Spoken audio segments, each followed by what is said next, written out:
Okay, colleagues, greetings and welcome back. Today, we have a very special lecture. Now, in its own right, every lecture is special in our course, but today we're going to talk about the one and only Jean-Jacques Rousseau. Now, this lecture is special because I think in an important sense, Rousseau forms the pivot, the axis of the course. Let me try to explain in some sense. So if we think back to the very first class, right, we began the course with the sophistic challenge, right? This notion that traditional morality does not necessarily provide secure foundation for politics. Traditional morality could be wrong, may be wrong. And so it's very important for individuals, or I should say that the sophists, right, argue that it is indispensable that individuals should ask themselves why they would obey, right? So obedience for the sophists is always conditional, right? In the sense of obedience or obligation on the part of the subject is always conditional, right? So Callicles and Thrasymachus are going to hypothesize, introduce the suspicion that society is merely taking advantage of us as individuals. And so we must go through this critical stage, ask ourselves, why is it that we should obey? And in this sense, again, Rousseau, I feel, asks this precise question, this sophistic question, asks this question with the highest degree of clarity of all the thinkers in this course, and also offers a particular solution, which is going to be a pessimistic solution. He's not very optimistic about the prospects of, achieving this freedom and harmony in society. But still, again, both the way Rousseau phrases the question and the kind of solution that he proposes, I think, situates Rousseau uniquely in this course, again, as a certain kind of pivot. And especially down the line, when we're going to talk about Hegel and Marx, especially, we will see very important Rousseauian elements in the philosophies of Hegel and Marx. Like, in many ways, I want to say that before anybody wants to study Hegel or Marx, they should have first establish a firm grasp of Rousseau. So let me talk about, again, all this stuff in more detail. So there's this phrase that gets thrown around, the project of enlightenment, the project of enlightenment. Again, the idea that this is a loose historical generalization and a bit of an oversimplification, but the idea is that the scientific revolution of people like Copernicus, Galileo, Kepler, introduced a certain notion that nature can be understood in strict, lawful, mathematical terms. And by understanding laws of nature, human beings can reshape, rearrange their relationship to nature in a more rational fashion. Basically restructure our relationship to nature for human benefit, right? And in many ways, the movement of the Enlightenment that emerges, follows the scientific revolution all throughout Europe, in some sense continues this idea of the scientific revolution. The Enlightenment is the popularization of the ideas of science, and Enlightenment is suffused through with this spirit of very deep optimism about the possibilities of human reason. And first and foremost, I want to say that Enlightenment wants to apply the Enlightenment movement wants to apply this logic of the scientific revolution now to human societies. So in the scientific revolution, we understand how nature works and use it to our advantage. Enlightenment now wants to say, let's understand how human beings work, how human societies work, and use it to our advantage. Basically, build new kinds of societies, reshape society in such a way that solve the problems that people are faced with every day. Also, very importantly, and this is a topic which we have seen in the past and we will keep coming back to, very importantly, reconcile. Again, the Enlightenment wants to rationally, through scientific understanding of society, reconcile the interests of the individual and the interests of the community. Let me phrase it differently, right? So Rousseau very directly asks this question about freedom and obedience. Freedom and obedience. Rousseau says, human beings are born free, and yet everywhere they are in chains, right? But human beings, by birth, by nature, are free. So we can only be subjected, we can only be obliged, in some sense, with our own consent. So the only legitimate kind of obedience that is possible is free obedience, autonomy, obedience to the law that one has rationally prescribed to themselves, right? And so in Rousseau, a bit later, but I want to jump to the conclusion, there's a very important phrase, the general will, and I want to say this is the key concept in Rousseau, and our task today is to understand it, right? This idea that free, rational individuals freely choose to obey rational laws, right? And in this notion of the general will, we have this unity of freedom and yet obedience at the same time. As Rousseau is going to say, in the true social contract, which is guided by this general will, which is the real interest, the real common interest, right? Individuals obey, and yet each obeys only himself and remains as free as before we enter into this hypothetical social contract. And again, in an important sense, Rousseau actually will talk about how justice and utility are, in an important sense, linked together. He says in his maybe most important political work, Du contrat social, on the social contract, he says that in this work, I will seek to unite what right permits with what interest prescribes, so that justice and utility will not come apart. So the true common interest. So this tentative conclusion, this model that Rousseau offers, again, a model of society in which individuals obey and yet obey freely, right? I want to insist that this, first and foremost, for Rousseau, is a model. Again, maybe in the words of Max Weber, this is an ideal type, an idealized model, a kind of utopia. And Rousseau is very clear that it is extremely difficult to realize. And Rousseau believes that most societies are not like this. So there's this potential optimism in Rousseau, possibility of establishing this kind of harmonious society. And yet this limited optimism is combined with very deep sense of pessimism, that most societies are not like this. Most people do not live in well-ordered societies. Most people do not obey freely. On the other hand, again, in this Hobbesian fashion, people obey because they are forced to obey. And in this sense, most people live in certain kinds of maybe despotisms or tyrannies. Not to mention that Rousseau also believes that even if one were to establish this kind of harmonious society, which again is difficult to do and requires very careful, very peculiar circumstances, very peculiar preconditions, right? So even if one were to establish this kind of harmonious society, Rousseau believes that nothing that humans make will last forever. So in a certain sense, necessarily, any kind of true social contract in the end will degenerate. So again, it's optimism and yet deep pessimism, right? And so in talking about all this, Rousseau will frequently point to a different kind of solution to the problem of politics. So this, if you want, this is the political solution to the problem of politics. How can we create a harmonious society? But on the flip side, Rousseau also envisages a certain kind of individual project. How human beings try to turn their back on the corrupt societies, corrupt and deeply unjust societies in which they find themselves, and try to focus on what he calls the sentiment of their own existence, right? Try to somehow escape into the private life. Again, we saw, broadly speaking, this idea in Socrates, and Rousseau will talk about this, the ideal of Cato the Younger, very important politician in the Republican Rome, great patriot, right? So Cato the Younger is the ideal of public participation, the best man. And then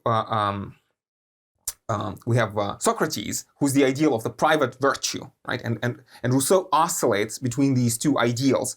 And in an important sense, Rousseau wants to say that we would all prefer to be Cato, to live in well-ordered societies, and to be patriots of well-ordered societies. But most of us, it seems, for Rousseau, will find ourselves in societies which are less than perfect, less than harmonious, and we will have to choose the second best, or the least worst, if you want, option of leading a life of private virtue, the virtue of Socrates. So again, this interesting combination of, again, optimism and pessimism on the part of Rousseau.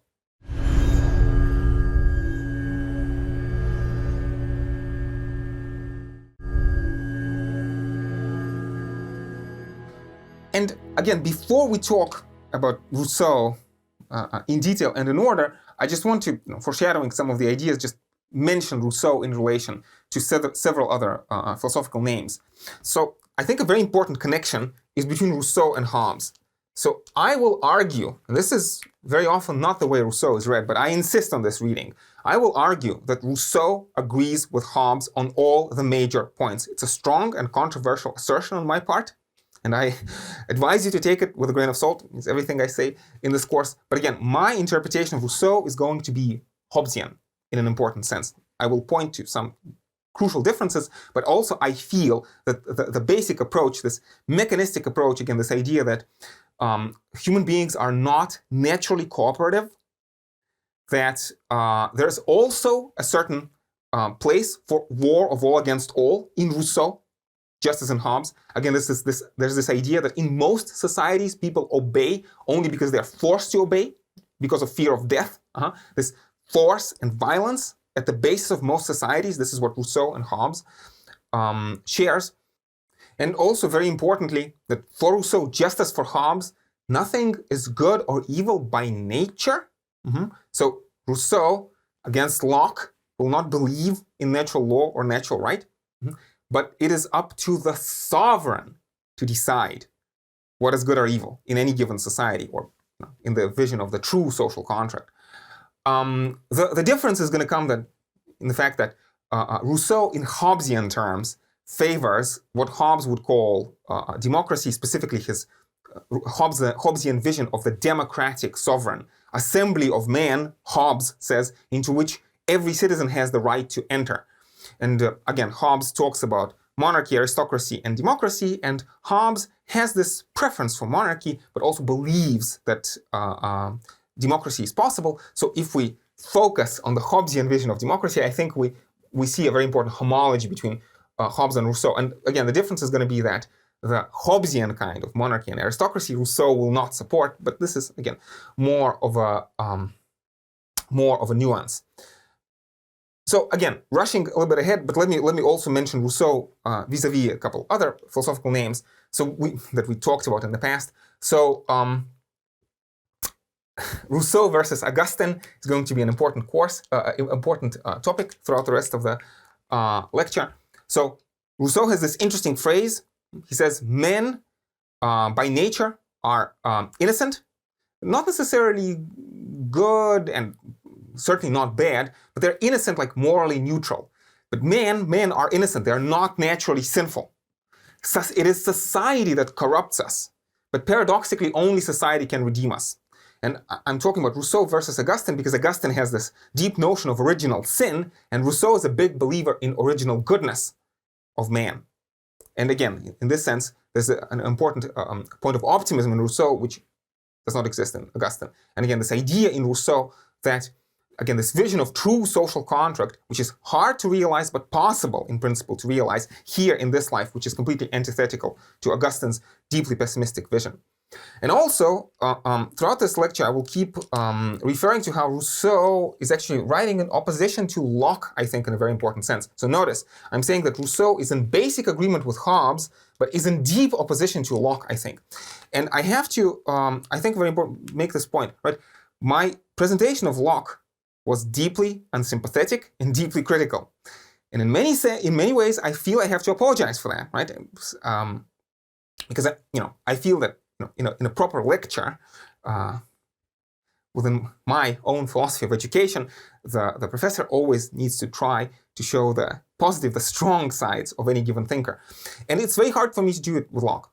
Right? So the more I teach Locke, the harder it is for me to teach Locke. And I hope to show, at least to some extent, why in this, in this lecture and in the coming lectures. And again, it's not a question of my personal preference. It is a question of, I feel that the structure of modern political philosophy, especially the figures of Hobbes, Rousseau, and then later down the line, Hegel, Marx, we can add John Stuart Mill. I feel that in very many ways, what these thinkers are writing is deeply antithetical to Locke's project. And I feel that in the eyes of Hobbes, Rousseau, Hegel, Marx, and Mill, Locke is idealistic. He has rose-colored glasses. Again, believes that kind of easy, straightforward solution to the problem of politics. We all know what is the law of nature, according to Locke. We all believe in this benevolent God, right? And I want to say that for Hobbes, Rousseau, Hegel, Marx, and Mill, society, in an important sense, is deeply artificial. And there's a mechanism that could ensure that we live in a harmonious society. And in the absence of this mechanism, in some sense, if you want, forceful mechanism, a mechanism that will force individuals who are not naturally cooperative to behave in pro-social ways, right? So I want to say this is the biggest point of contention. So again, I encourage you to take my critical stance of Locke with a grain of salt, but also, again, my criticism comes from my reading of Locke in the context of these other philosophers. So the last important thing I want to mention by way of introduction is that, again, when we talk about this idea of the general will, the real solution to the problem of politics, this true common interest in which individuals obey and yet they obey freely. So this notion of the general will, volonté générale, right? I want to say, in the words of Isaiah Berlin, this vision of positive freedom. How society does not, a well-ordered society, does not restrict, but enables us, first and foremost. So this idea, how people become free, not in opposition to society, but through their participation in society. So in some sense, we are free when we obey society, right? So this is a potentially very controversial idea. It kind of has a totalitarian ring to it. And again, I'm setting before myself a very daunting task of defending Rousseau from the charge of totalitarianism. So I want to say, again, this very important element in Rousseau, again, through this idea of the general will, that human beings only become properly happy and properly human through their participation in society. And that it is possible, at least in theory, to resolve this conflict between the interest of the individual and the interest of society. In later words of Karl Marx, to erase the difference between altruism and egoism, to find a form of association in which there is no difference between altruism and egoism, right? So again, I want to say that this idea in Rousseau, this idea of the general will, foreshadows very important topics, underpins the basis of later philosophies of Hegel and Marx. So much so that I think that in order to properly understand Hegel and Marx, we need to first get a good grip on Rousseau. And what I want to say is this project is deeply, again, controversial. And I'm very explicitly going to try to defend Rousseau by saying that, insisting that Rousseau, first and foremost, promotes a kind of a normative ideal, an etalon, if you want, like a gold standard, right? And any given society could be less than perfect, right? And this gold standard can be then used to judge existing societies. So this is not an endorsement of any kind of regime on the part of Rousseau. He's talking about an idealized model. And so, again, I would encourage the listener to do two things. So first of all, to try to be sympathetic to Rousseau. Again, even if at the end of the day we decide to reject his reasoning, we first need to try to find the best arguments in defense of his position.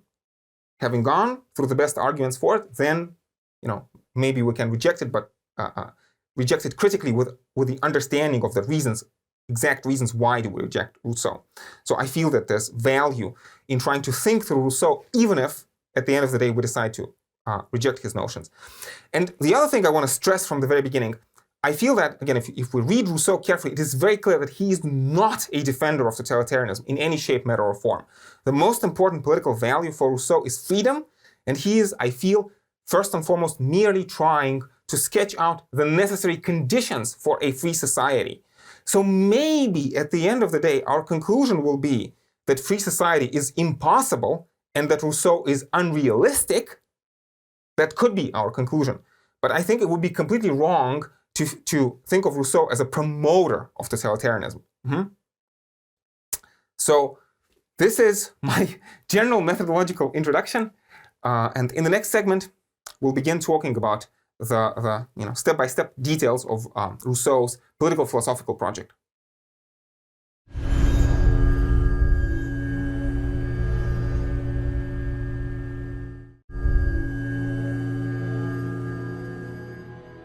So for our purposes, Rousseau has two most important political works.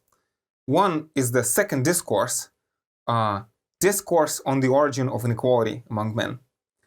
And the other writing is on the social contract. So we will start with the second discourse, although in general, methodologically, I will assume that there's basic agreement between the two works, and I will try to show how I think they should be reconciled. So we begin with this very important and very famous work by Rousseau, again, the second discourse, Discourse on the Origins of Inequality Among Men. It's a deeply, deeply pessimistic work. In general, it's written as social criticism, which in many ways anticipates later projects for social criticism, like that, for example, of Karl Marx. So we start with the idea of the state of nature, as we have seen in Hobbes and in Locke. Now, Rousseau, in an important respect, will disagree with both Hobbes and Locke, although with Hobbes it's not so simple, because there will be a place for Hobbesian state of nature. There will be a particular place for war of all against all in Rousseau, just, so to speak, later down the line, as a later stage of development of humanity. So in some sense, I want to say that Rousseau doesn't really disagree with Hobbes, but he wants to push backward. He wants to go deeper in time to a more fundamental, to a more primitive, if you want, temporally primitive state of nature.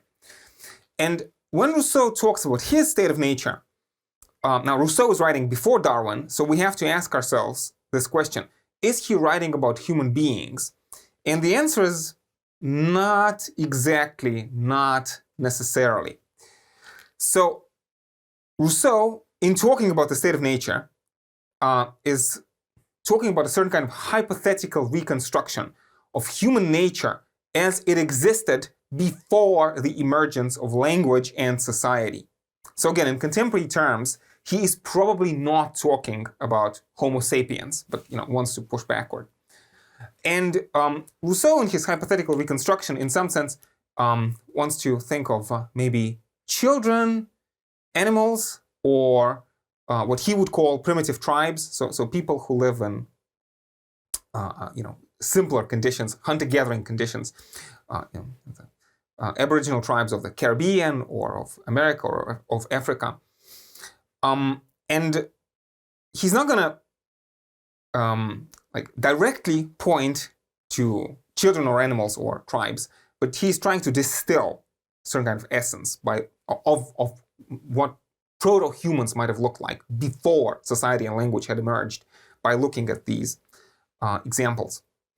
So essentially, Rousseau is going to point to, broadly speaking, two characteristics of natural humans. So the first is this drive towards self-preservation. So Rousseau uses a phrase in French, and we will also use it in French for reasons I'll explain in a moment. The phrase is amour de soi, amour de soi.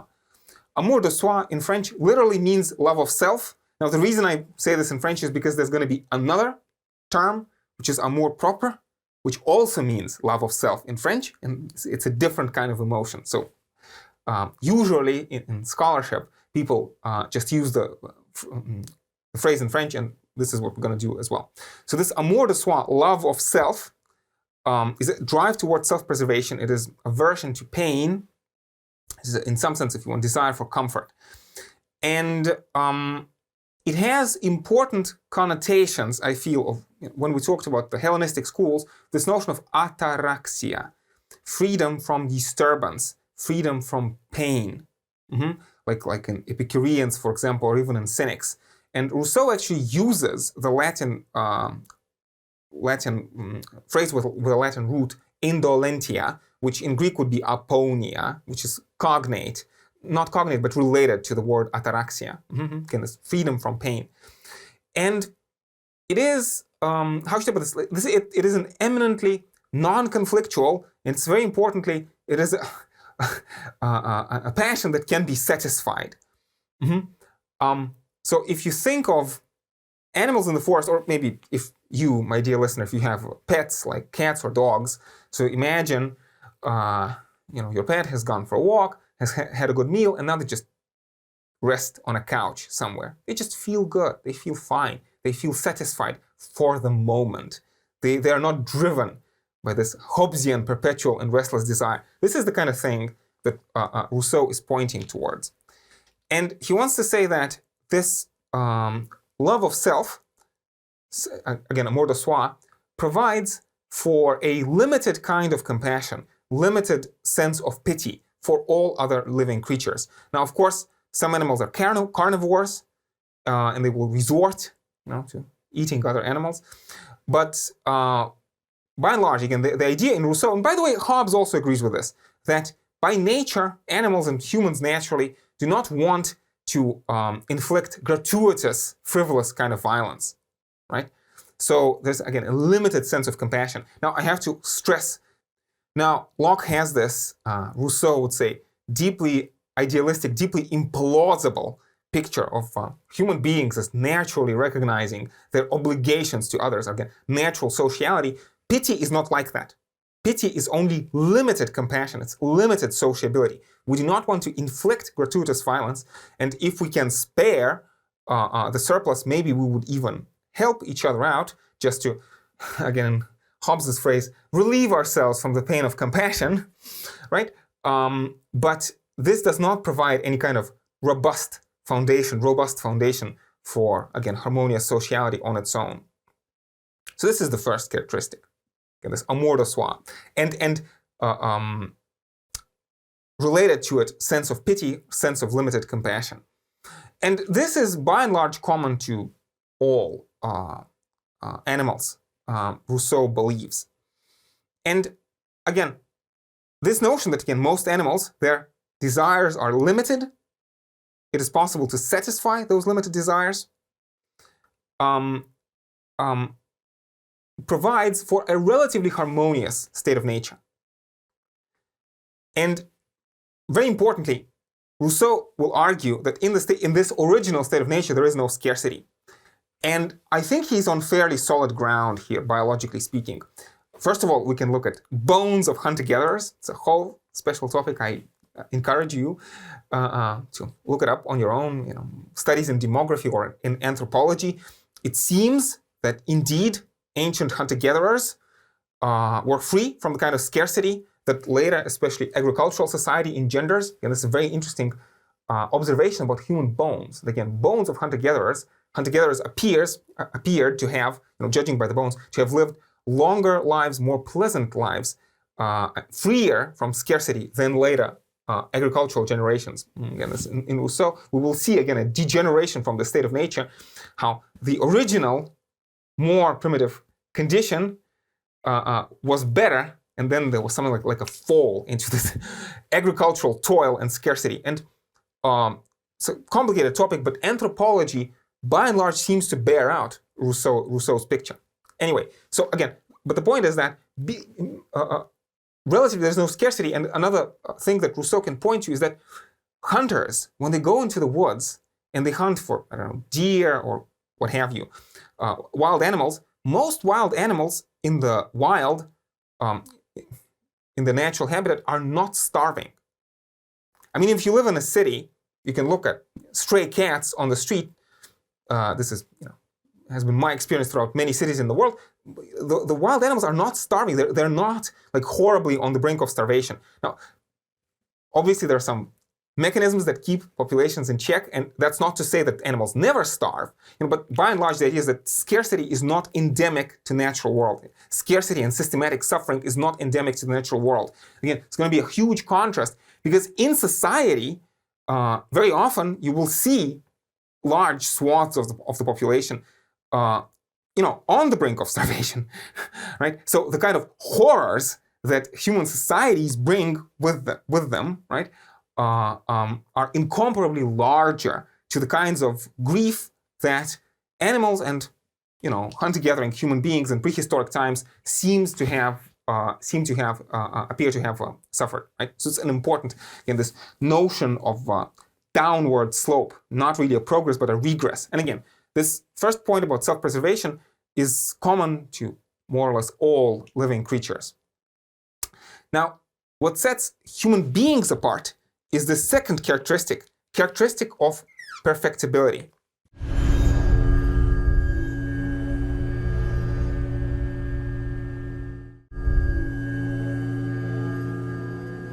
So, echoing Hobbes, actually, Rousseau says in the second discourse that animals are just mechanisms.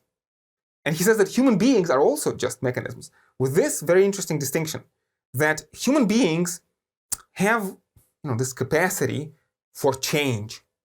And again, the phrase is perfectibility, but I think it's better translated as unfinishedness or maybe underdetermination.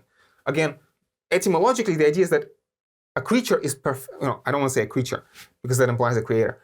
A being is perfectible if they are not yet perfect. So human beings are not yet perfect, not yet finished, like perfect tense, right, in grammar.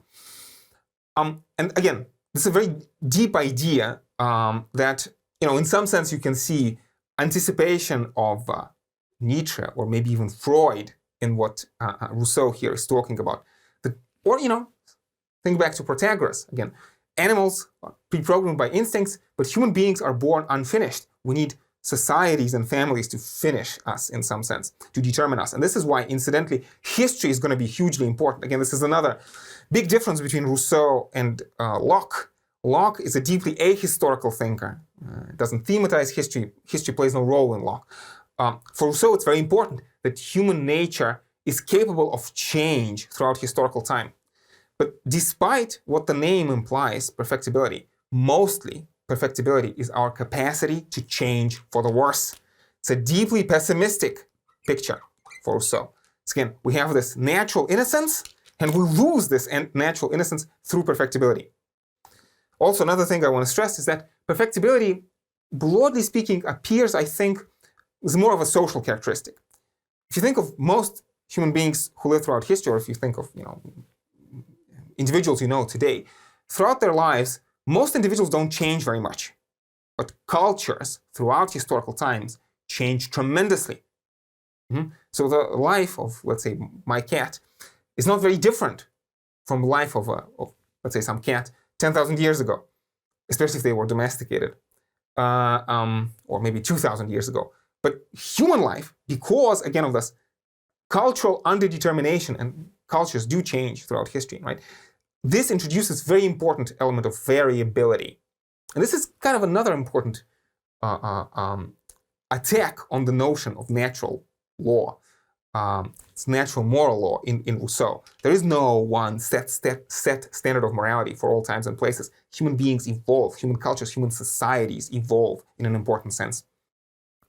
So to somehow wrap up our discussion of Rousseau's hypothetical reconstruction of the state of nature and put it in a larger context, let me say the following. So I remind you, Rousseau is not pointing to any specific condition that we can observe right now. It's a hypothetical reconstruction of the way humans exist, or not even human, but proto-humans existed in the ancient past. And this condition is gone.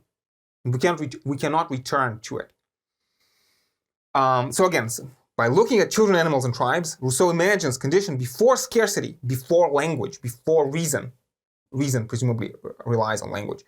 There's no morality. So this is kind of natural innocence. Human beings are not necessarily naturally good, but they're certainly naturally innocent. They're not evil. It's very important we're talking about a condition before families emerge and before society emerges. So Rousseau, again, looking at wild animals, he imagines that a male and a female will come together, will mate, and then the male will just go on their own way, the female will get pregnant, and as soon, the female will give birth to the young, and as soon as the young can fend for themselves, the young will just part ways. And again, there's this relative abundance, there's no scarcity, relative isolation, obviously no property. Again, huge difference between Rousseau and Locke, and a commonality between Rousseau and Hobbes. By nature, nothing belongs to anybody. You can take something and hold on to it for as long as you can, but nothing belongs to anybody by right. So this is this natural innocent condition. And I feel it's very important to understand that when we're talking about Rousseau, about any topic in Rousseau, Rousseau imagines the history of humanity as existing in three registers. And this is my crude attempt at rendering Rousseau's sort of timeline, sort of his diachronic account of historical development of humanity. So on the y-axis, I have some measure of goodness by some standard. How good is life? So on the x-axis, I have the time. And so we imagine we begin with this condition, savage conditions. Noble savage is not exactly the word that Rousseau uses himself, but this phrase, noble savage, has come to be associated with Rousseau. So this is a condition of relative harmony in this original state of nature. And we exit from this condition. Now, a very important point of contrast, we're going to talk about in a second, for Hobbes and for Locke, state of nature is less than perfect. And there are reasons why we want to create society. For Rousseau, the state of nature is fine. Nobody wants to leave it. We don't leave the state of nature of our own free will. There are important structural changes, which we'll talk about in a moment. So there's, geographical and biological evolution. There are external structural reasons for why, again, the circumstances change, the conditions change, and humans change, and we fall from this relatively peaceful condition, not of our free will. And it is a change for the worse. And again, Rousseau doesn't quite put it this way, so it's a bit of an oversimplification, but we can think of, again, the condition of the state of nature, the savage condition, which degenerates into the condition of what I would call the bourgeois. And Rousseau kind of uses this phrase in the pejorative term, the bourgeois. And notice that Rousseau is a very uncompromising thinker. In the second discourse, he makes it clear that the life of the bourgeois is horrible, false. It's based on force and fraud and violence and swindle. It's deeply inhuman, and it's not a life worthy of a human being. And it's for this reason it's below zero. I think Rousseau is very adamant in the second discourse. Again, it's a bit of an exaggeration and dramatization, but still, Rousseau insists that the life of the bourgeois is just not worth living. Right? So human beings are forced by the force of circumstances to live like bourgeois, but if they could help it, they would basically commit suicide. But they have been broken by society, and so they don't have the force of will to try to break free from this horrible condition. So this is the general evolution or devolution of human conditions, regress. So the savage, the bourgeois, but then, and so this is the story of the second discourse. But then on the social contract, du contrat social, right? Rousseau is going to paint the picture of the true social contract. So we could say that this is the state of nature, the savage condition. The bourgeois, this is the evil contract. Now, this is not the phrase that Rousseau uses, okay? But some commentators use this phrase, so I'm going to use it as well. It's not a phrase from Rousseau, evil contract. And the citizen lives in the true social contract. And I think it's very important to keep these two apart, right?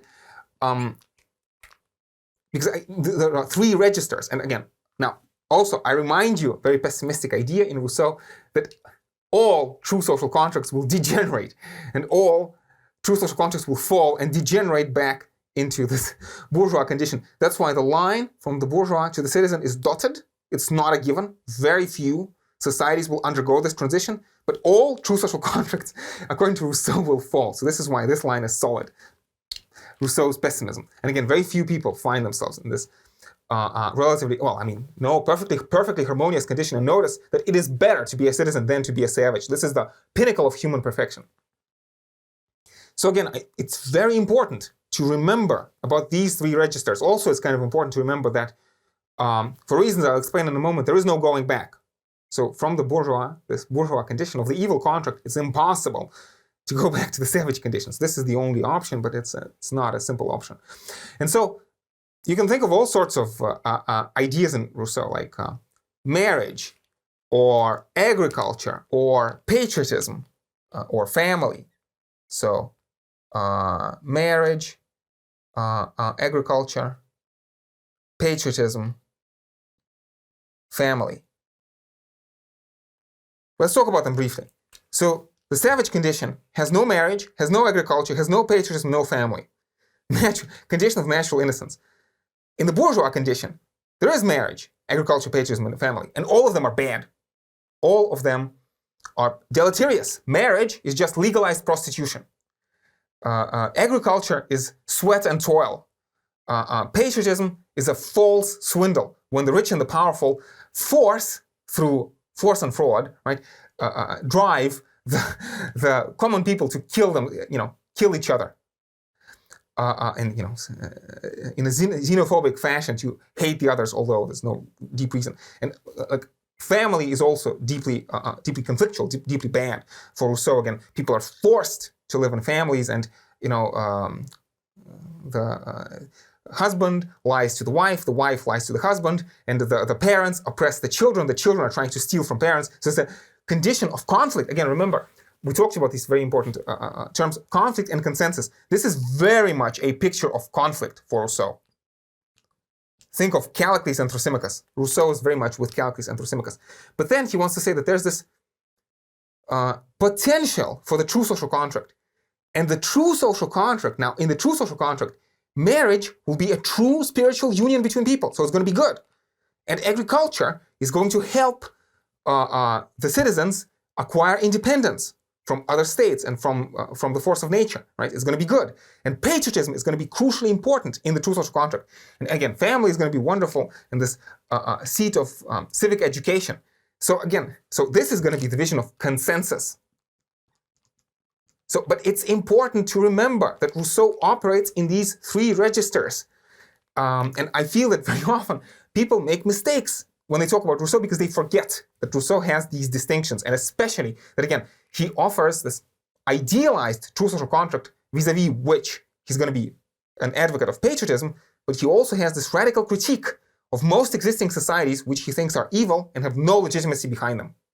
So on the board here, in this graph, in a schematic fashion, we can see the cash value of Rousseau's conviction that human beings are born innocent, society corrupts humans, but paradoxically, only society can redeem humans.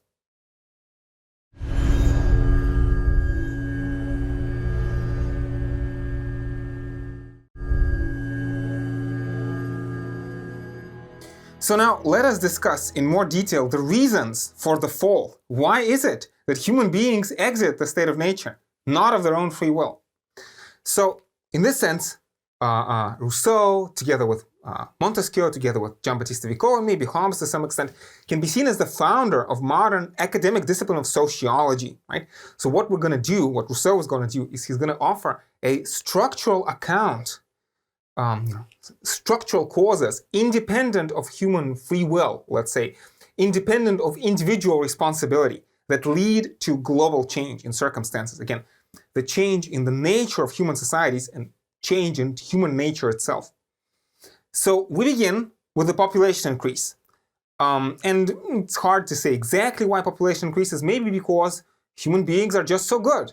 Human beings are Jacques of all trades, with this perfectibility under determination, masters of none, and yet Jacques of all trades. So some animals are quicker, some animals are stronger, but human beings, because they can learn through this capacity, this leads to human beings becoming more successful, right, among the animals, and so population increases.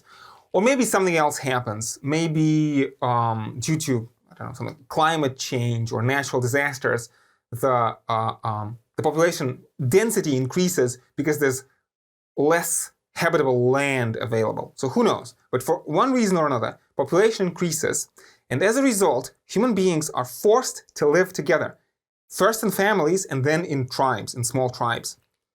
So again, people are forced to live together, as opposed to this original condition in which there was very limited sociability. And now, what appears, and in many ways maybe this is the most important reason for the fall, as a result of this structural, geographical, you could even say, transformation, what happens is a change in human emotional life. So we have a new emotion appearing. Now, it's not exactly clear, does it appear for the first time, or was it always there in the human nature and just now it gets activated, but be that as it may, right? What we get is this idea of amour propre, which difficult to translate into English, but maybe we could say something like vanity or glory. Amour propre is a desire for recognition. And very importantly, we have to contrast in our head amour propre, which is not very much not the same thing as amour de soi that we talked about before. And as you will remember, again, so in a broad outline, amour propre should remind us of the sophistic pleonexia, this desire to have more than anybody else, more than your fair share. And also, very importantly, desire to be esteemed, so, desire for glory. Again, Hobbes is going to talk about how human beings are by nature glory-seeking. Rousseau is going to say, no, by our primitive nature, we're not glory-seeking. But then at this stage, human nature changes and human beings become glory-seeking. So now, all of a sudden, Rousseau will agree with Hobbes that at some stage of historical development, humans become glory-seeking. So again, so in general, this amour propre is a desire for recognition. Hegel is going to talk a lot about desire for recognition. It's going to be very important for him. Desire for recognition, desire for esteem, and very importantly, it's a desire to be esteemed more than others. I want you to esteem me more than you esteem yourself. So whereas amour de soi should remind us of this, again, let's say Epicurean ataraxia, this non-conflictual desire. You can be happy, I can be happy too, right? Amour propre is essentially a competitive and conflictual passion. There can be only one number one. Let me give you an example, a very important example, I think. Think of a meal. How much can a meal cost? Well, depends on when and where you watch this lecture. But there's a cap. Let's say in 2021, maybe $100, maybe $200. If you want to be like extravagant, maybe $1,000. But there's an upper limit on how much a single meal for a single individual can cost. A meal that's going to be tasty, nutritious, safe, etc.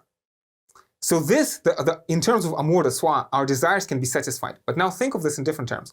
Think of a meal that you eat, not for the benefit of the meal itself, but because you want to impress others, because you want others to be jealous, to envy you. How much can this meal cost? Imagine some kind of rare breed of cows that is on the brink of extinction. There's like the last hamburger that goes on the auction and somebody buys this hamburger for $1 million. It's unfortunately very easy to imagine in our circumstances. So very obviously, in terms of amour propre, there is no upper limit. A meal that you buy in order to impress others so that others, drool with envy and bite their elbows with envy, right? Has no upper limit of cost. Likewise, if you think of a pair of shoes or a car, from some kind of utilitarian purpose, there's an upper limit to how much this can cost. But if you want to buy a pair of shoes or a car that will make other people envy you, there's no upper limit. And so, whereas this passion, amour de soi, is fairly straightforward to satisfy and does not necessarily need to put us in conflict, unless there's some kind of dire circumstance. Amour propre always necessarily puts us into conflict, and amour propre necessarily leads to scarcity.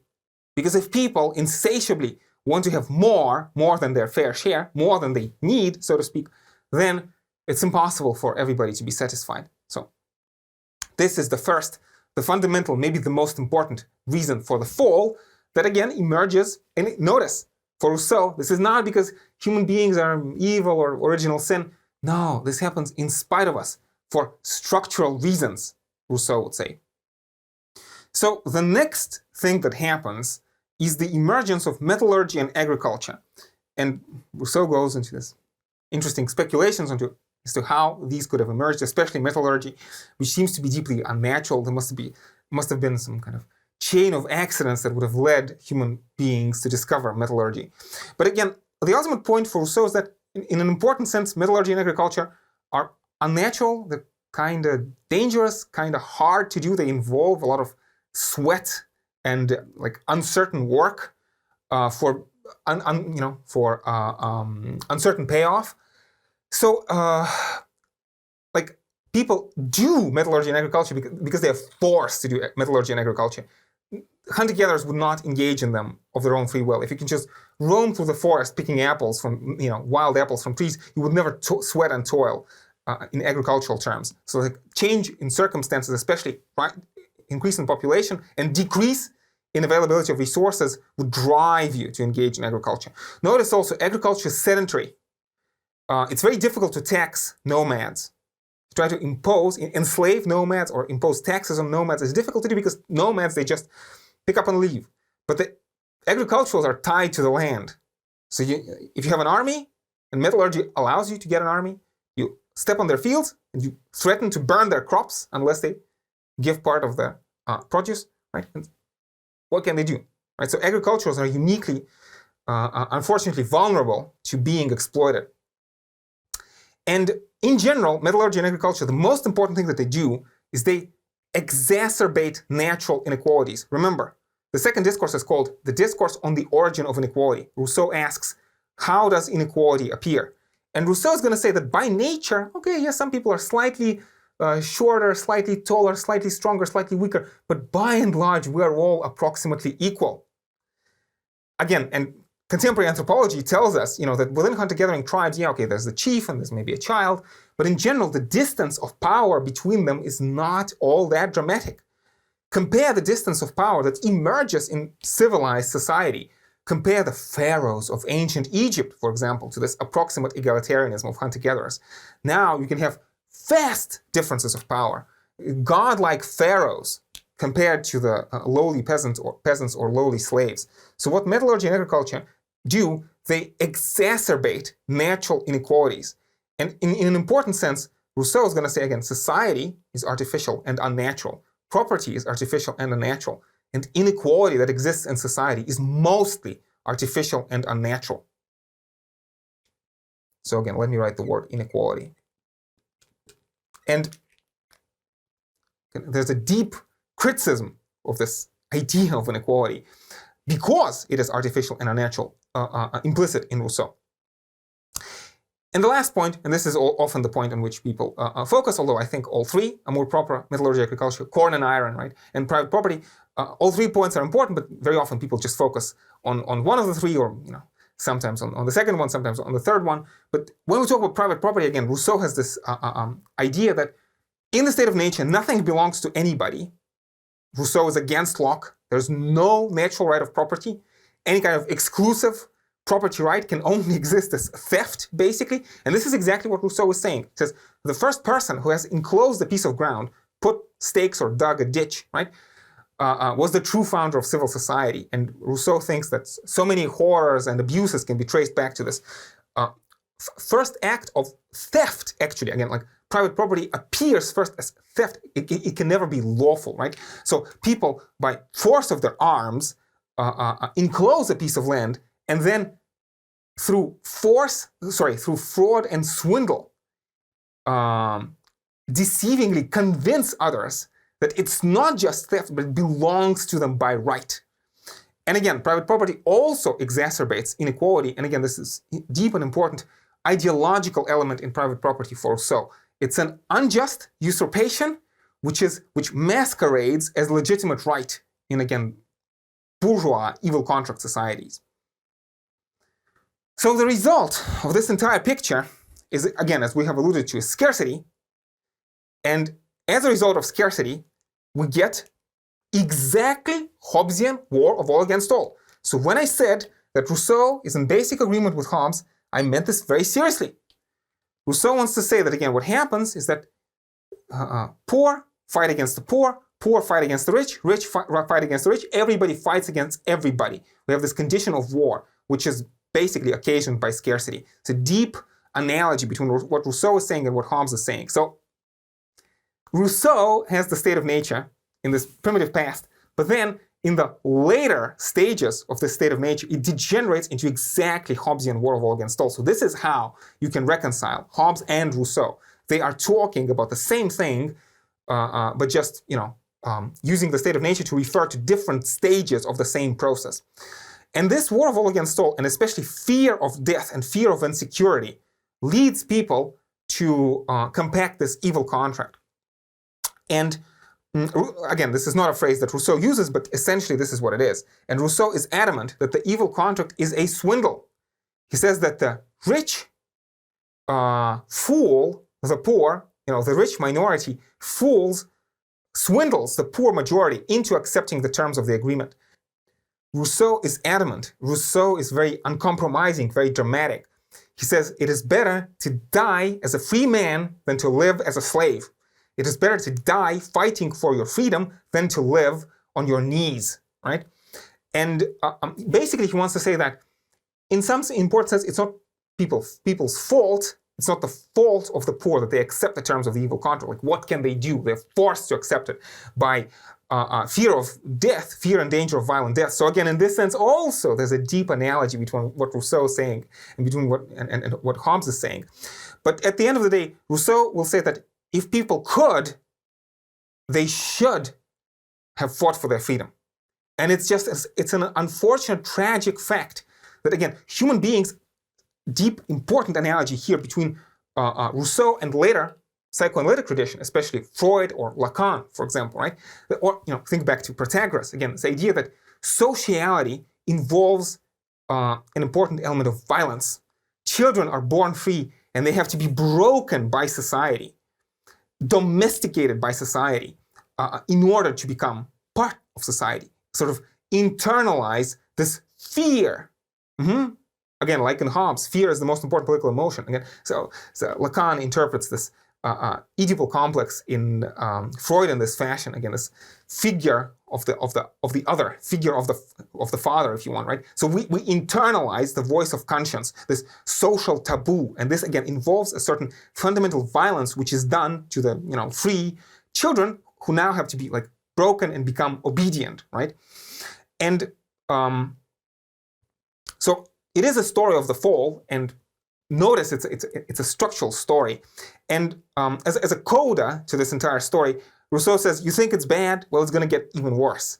And even worse, he's talking about international relations and about how there's, in the development, further cultural development, shedding human blood acquires a certain kind of glory to it, attaches a certain kind of glory to it.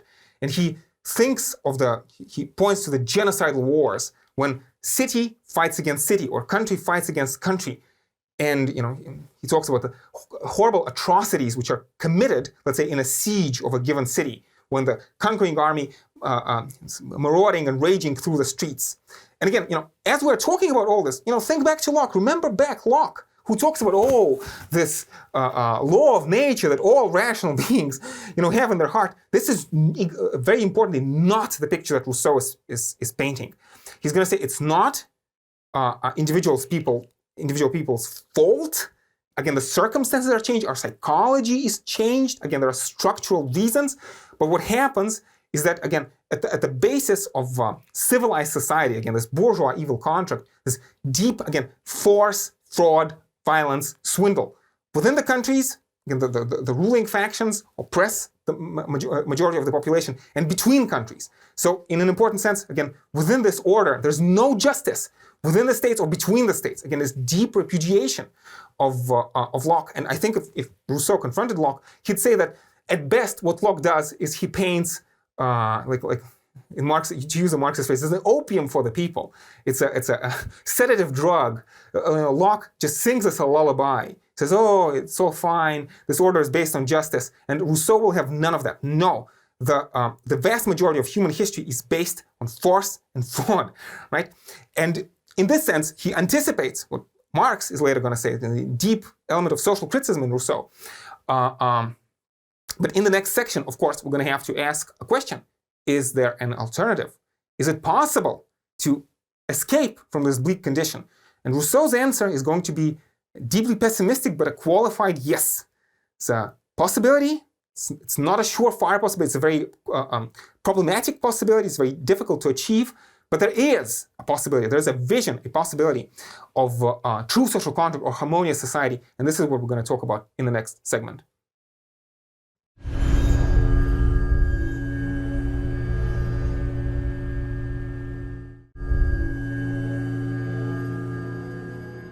Man is born free, yet everywhere he is in chains. This is the beginning of Rousseau's possibly most important political work, Du contrat social, of the social contract, right? So the question is, man is born free, yet everywhere he is in chains, right? So by nature, we are innocent, and yet human condition degenerates into the evil contract. Most people find themselves in abusive states based on force and fraud. Most people find themselves forced to obey against any kind of legitimacy, against their interest. And the big question of the social contract, on the social contract, right? The big question is, can this situation be rectified? So as we are beginning talking about Rousseau's positive project, we have to be very careful. So Rousseau is going to propose an idealized model. Rousseau is very clear. Most people do not live like this. Most states are not like this. And, I believe that most people mistake Rousseau for an apologist for totalitarianism because they forget, his critical part, the critical part of his work. And I'm afraid it's only a very unattentive reading of Rousseau can render this impression that Rousseau somehow defends totalitarianism. No. Rousseau is very clear. Again, he says, upon close examination, it will be found that most states do not have laws and are in effect some like lawless tyrannies.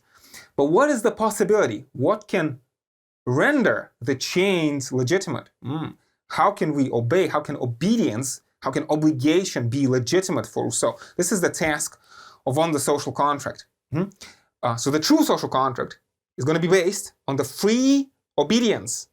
You obey, yet you obey freely because individuals are rational and laws are rational. So free individuals freely choose to obey the rational laws. So let's start by talking about the conditions of the true social contract.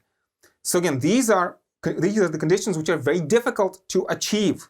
Most places don't have these kinds of conditions. So I suppose, and all these conditions are actually interrelated. So we're talking about a small society, small and homogeneous society. In many ways, maybe the smallness is linked to homogeneity. The larger society becomes, the more difficult it is for society to be homogeneous. Also, it's very important, we're talking about society which is independent politically, independent or autonomous, independent politically and economically. And of course, immediately you can ask this question, how can a small society retain its independence against the threat of large empires?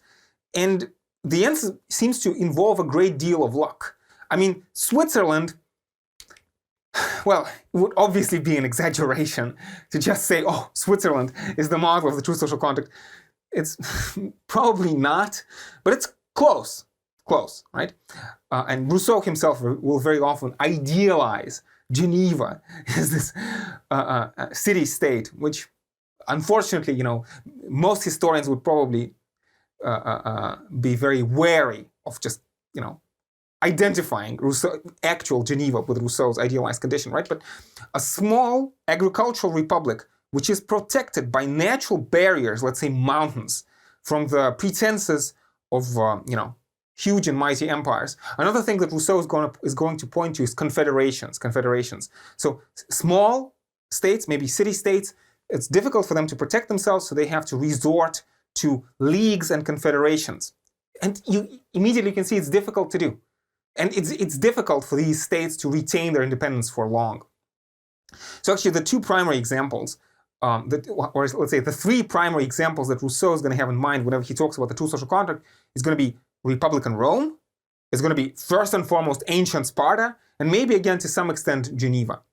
And again, all three, I want to warn the listener, are probably, true social contracts only in Rousseau's imagination. Again, reality was probably different, but it's important to remember that Republican Rome has fallen and has degenerated into the Principate and into the dominant, right? The godlike citizens of Sparta have fallen as well, to Alexander's conquests, and then to the Roman conquests. And, Geneva is a complicated story. But still, again, I want to urge us to realize that the social contract is more of an ideal type rather than something realizable in reality. Anyway, so we're talking about small, independent, and again, very importantly, homogeneous.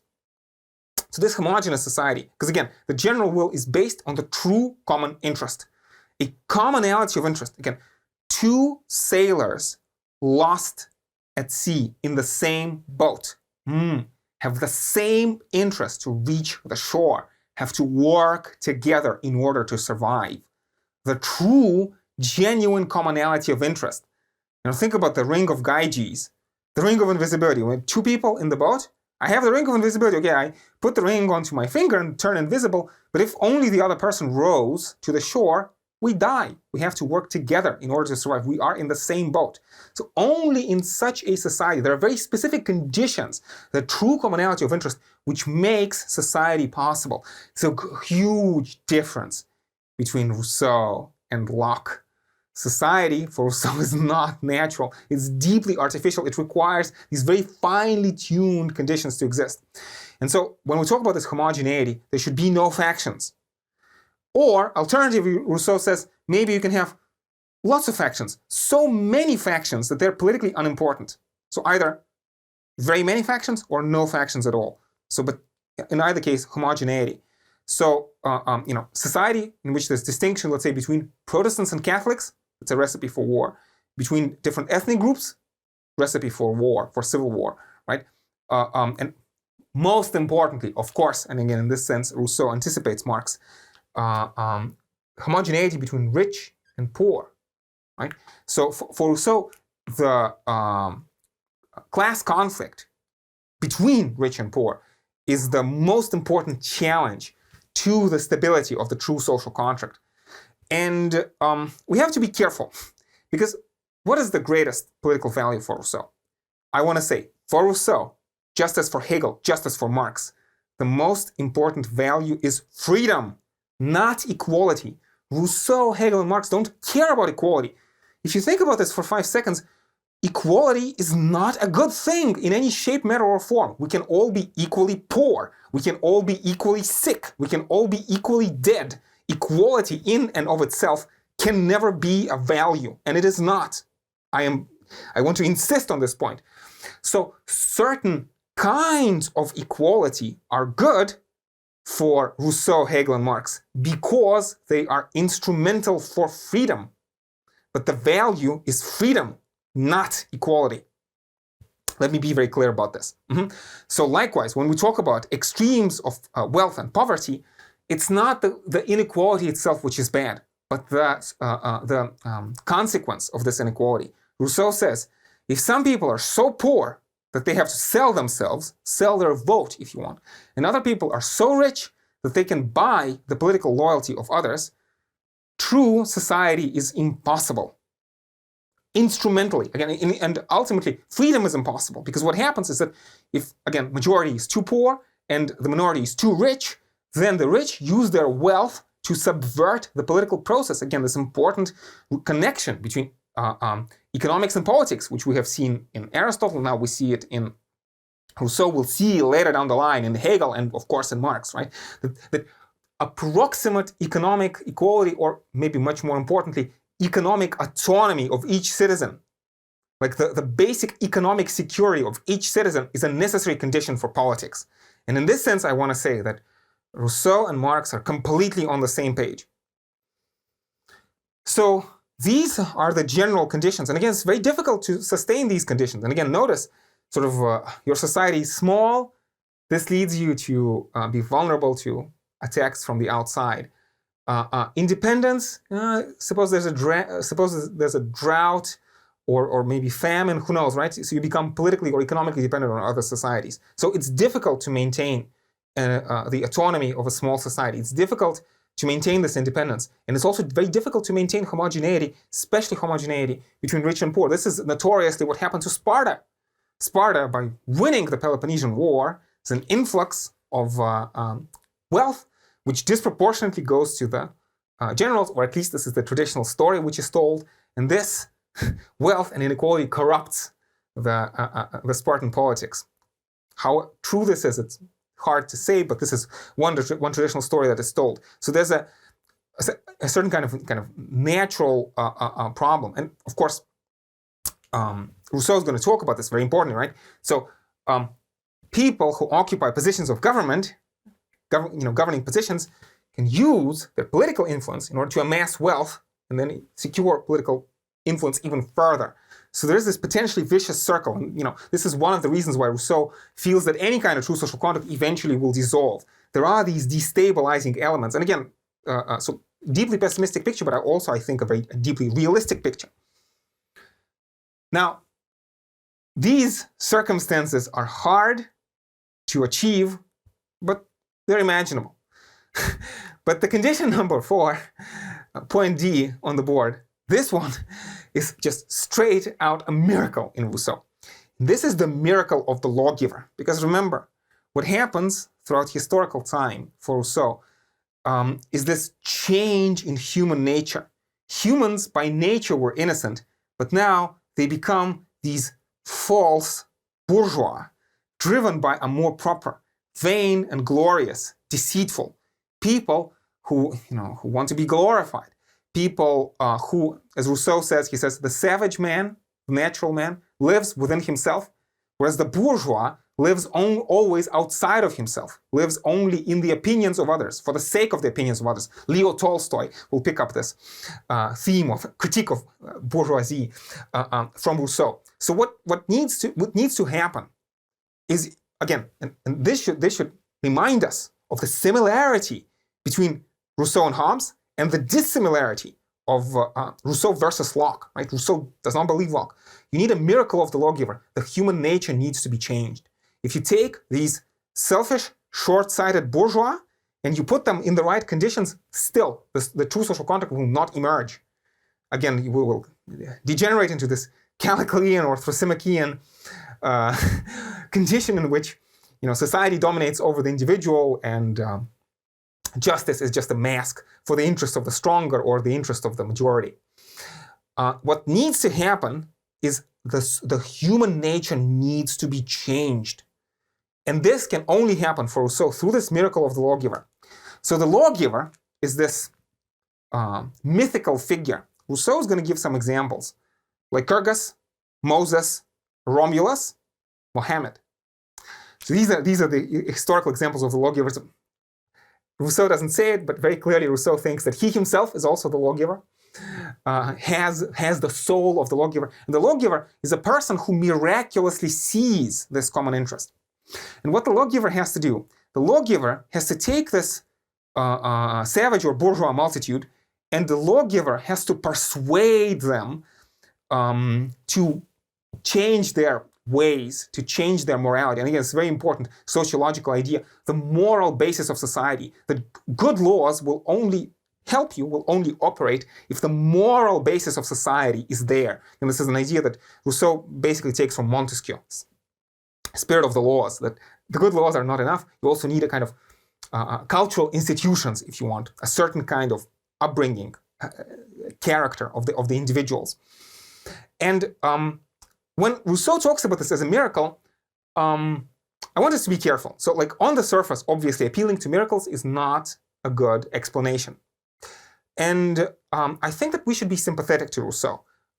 My interpretation of this vision of the miracle of the lawgiver is Rousseau raising his hands in the air and saying, I'm sorry, I do not know what is the mechanism. I know that somehow these good, true societies can get jump-started. But I, Jean-Jacques Rousseau, I have no idea how this happens. So to me, this seems miraculous. And he's leaving to posterity this question on what kind of mechanism can serve the function of the miracle of the lawgiver. And I'm saying this with a purpose, because later down the line, philosophers, especially Hegel and Marx, are going to say, no, Jean-Jacques, it's not a miracle. There's a particular historical mechanism which you, Jean-Jacques, are unaware of. This is, again, basically history. Particular processes of quasi-Darwinian historical cultural selection, if you want. Quasi-Darwinian, natural selection in terms of culture. So history, the miracle of the lawgiver, will be substituted for a particular historical mechanism in the works of Hegel and Marx. And this is why, again, I want to stress the debt that Hegel and Marx owe to Rousseau and to his picture. So, the social contract in Rousseau. Rousseau gives a very clear formulation. He says, the purpose of the social contract, the essence of the true social contract, or the question to which the social contract is the answer, is the following. To find a form of association, we need to find a form of association that will defend and protect the person and goods of each associate with a full common force. And by means of this association, each unites with all, and nevertheless, each obeys only himself and remains as free as before. This is the task, this is the formulation of the true social contract. Again, this idea of the general will, this genuine commonality of interest, this idea of free obedience. And again, I want to stress that ultimately, at the end of the day, for Rousseau, there is no difference between justice and utility in the true social contract. So we freely choose to obey, because ultimately it is in our interest.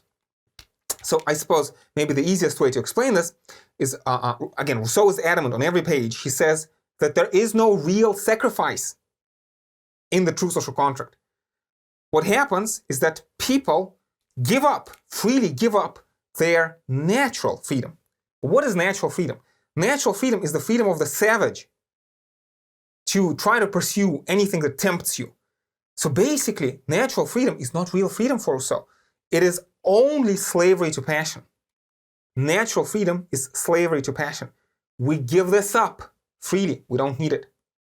And instead, what we get in return for giving up our natural freedom is we attain moral freedom, which Rousseau says alone makes man master of himself. What is moral freedom? Moral freedom is obedience to the law that one has prescribed to oneself. The rational obedience to the rational law that one has prescribed to oneself. And you will notice I keep talking about the general will. And the idea is, and this is, I insist on this interpretation, the general will is my general will. When these difficult and complicated conditions which we have talked about, smallness, independence, homogeneity, when these conditions are fulfilled, then human beings genuinely do have a common interest. Like, again, random people taken in isolation do not necessarily have a common interest. So again, argue against Locke. Against Locke. Two individuals do not necessarily have a common interest. I do not necessarily have an obligation to just help a random stranger. Only when the conditions are met, I have a common interest with you, and it means that you have an interest and I have an interest in common. So it is my common interest and your common interest, and they are the same. So let me say this as clearly as I can. General will is my general will. And it is identical to your general will. This is what makes it general. The will that is identical between me, you, and everybody else in our true society, it is identical, and that is why it is general. So again, we're talking about this, again, obedience to self-prescribed rational law. So when I obey the general will, I actually obey myself. Now, you could say this is a very strong assumption. And it is not clear if this condition ever obtains.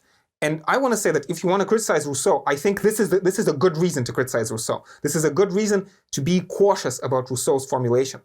it is not clear that it's not obvious, far from obvious, that it is ever the case that individuals do have a common interest. It's quite possible, if you agree with Calculus and Thrasymachus, then, just most societies or all societies just never have this general will. And I feel that Rousseau, in principle, is open to this possibility. Of course, Rousseau, in his optimistic fashion, thinks, no, it is possible, but of course it requires also, among other things, this miracle of the lawgiver that needs to, again, change human condition to teach these selfish bourgeois, to teach them, right, to see the commonality of interest. And again, I suppose, different way of putting it, well, I mean, of course, we can talk about positive and negative freedom. So the negative freedom is freedom from society. And this is by and large, again, these words, positive and negative freedom, are due to Isaiah Berlin. We'll have an occasion to return back to this concept. Negative freedom is approximately looks like the natural freedom for Rousseau. It is a freedom from society. It's freedom from interference when I can do whatever I want.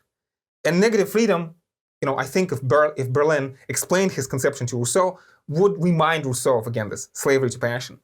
But, and Berlin himself is critical of the positive freedom. He thinks it's open to abuses, open to totalitarianism. And again, I think Rousseau would disagree. Rousseau would say that, again, true freedom, again, is rational freedom to obey self-prescribed law. And in this sense, Rousseau's pictures that in the state of nature, we can only be in this original primitive state of nature to which we cannot return. But in that original primitive state of nature, we were merely animals. And that was not really a life worthy of a human being. In the bourgeois condition, we're better off dead. It's life not worth living for Rousseau. So in this sense, it is always in our interest to be citizens. We are uniquely enabled by societies. And so, again, society, it's a strong assumption of the commonality of interest under these specific conditions. And so, when we obey society under this peculiar circumstance, we only then can we realize our true freedom. And this need not be paradoxical, although it does sound like a paradoxical formulation. Freedom through obedience.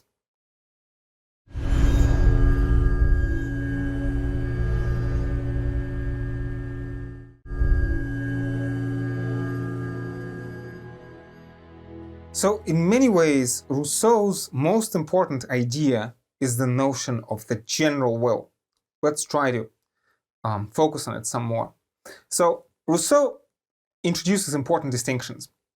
He talks about how you can have private will, which is the interest of the individual, the will of the individual.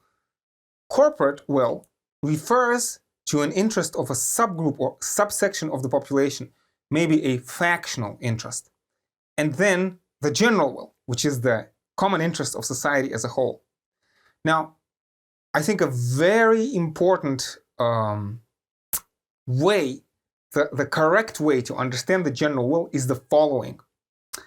In a well-ordered society, in a true social contract, and you could say uniquely in a true social contract, all three are aligned.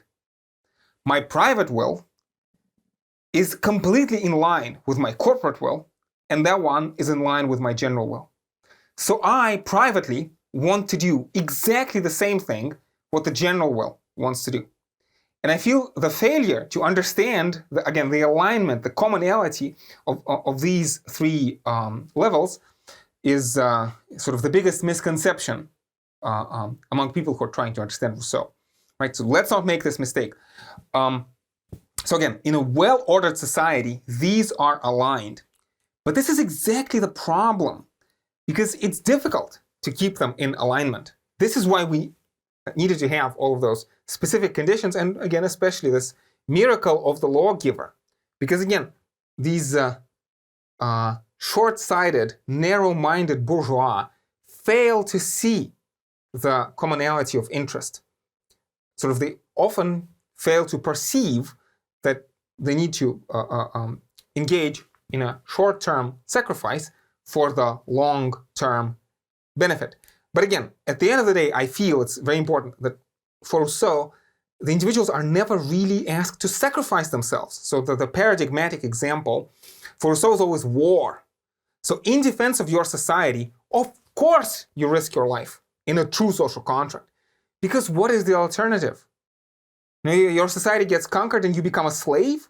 Again, Rousseau assumes that it is better to live as a citizen, it is better to risk your life in order to preserve your life as a citizen of the true social contract rather than become enslaved. So at the end of the day, it is in your interest. But again, the misunderstanding, the private, narrow-minded, short-sighted, again, this mind of the bourgeois can lead people to misperceive what is going on. But this is why, again, it's very important. The bourgeois cannot be reasoned with. So the lawgiver needs to persuade using religious language, needs to persuade without being able to explain to the bourgeois, let's say, what is the essence of the true social contract. So the lawgiver will be, again, the lawgiver has no political power. The lawgiver only has the power of persuasion, religious myth. And again, once again, we see over and over and over again in many different thinkers, this notion that religion is not necessarily literally true, but religion is socially useful. It has a function, right?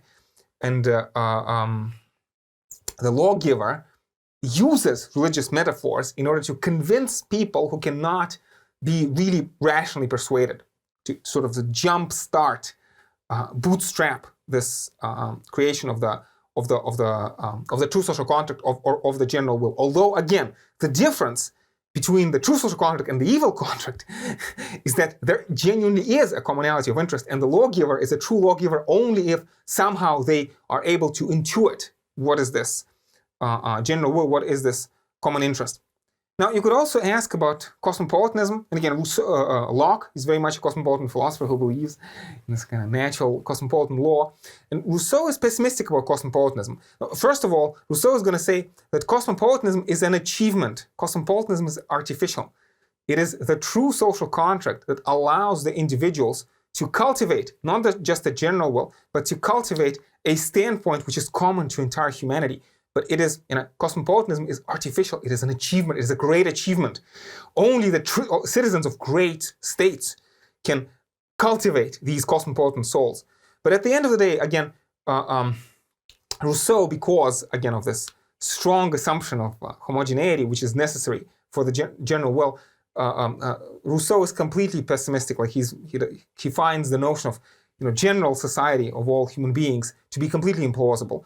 Like for him, as soon as society becomes large enough, so to speak, the government will necessarily gain such enormity of power that, again, this phrase, power corrupts, absolute power corrupts, absolutely, right? So the more power the executives will gain, the easier, the more temptation there will be to abuse power. So there's a natural limit to the size of the city or of the state. So in this sense, Rousseau is sympathetic to cosmopolitanism, but he doesn't think it can work in practice. So again, this true social contract, this truly general will, is difficult to achieve and difficult to sustain, right? And at every point, again, we have to be careful, because the evil contract, and again, Rousseau understands that most societies are lawless tyrannies. It is very easy for a monarch, a tyrant, or a despot to claim that they are ruling in the interest of the whole, but to just use it as an ideology. And I feel that, again, Rousseau is aware of this possibility. So, this Rousseau's discussion should not be taken as a blanket justification of any kind of tyrannical regime. What Rousseau is talking about is he's talking in his own head about the conditions, difficult to achieve conditions of any kind of free society. So let's talk maybe a bit more about the political arrangement. So because we're talking about the commonality of interest and the general will, again, remember, each obeys only himself and remains as free as before. So it means that, again, for Rousseau, we will have sovereignty, but the sovereignty will always, necessarily, inalienably lie with all the people. The people, in their collective capacity, are always sovereign. Now, we can remember, back to Hobbes. Hobbes was talking about something very similar. So Hobbesian monarchy is not this, Hobbesian aristocracy is not this, but Hobbesian democracy, where what is sovereign? It is the assembly of all the citizens, into which every citizen has the right to enter. This, again, if you want, Hobbesian sovereign democracy, so to speak, right? This is, in an important sense, deeply analogous, homologous to what Rousseau is talking about. So Hobbesian democracy is basically exactly identical to to Rousseauian democracy. And it's going to be absolute, an absolute regime. So the assembly of all the citizens who express this general will. And Rousseau wants to say that in a well-ordered society, and again, he's thinking of small and actually sort of economically and politically primitive communities. Again, Rousseau in very many ways is looking toward the past. And again, it's going to be up to Marx and Hegel to ask this question. Can Rousseauian vision be extended to modern complex industrial societies and not just these small homogeneous groups, right? But Rousseau imagined something very simple. Again, a small community of peasants, right? We all live in the same village. Let's imagine there's a flood. So we assemble together, and it doesn't even matter who speaks first. We all know what to do.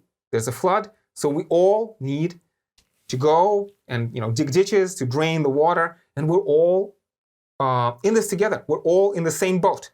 A little bit like a family. Again, a family is always a good analogy. Again, this kind of genuine commonality of interest, right?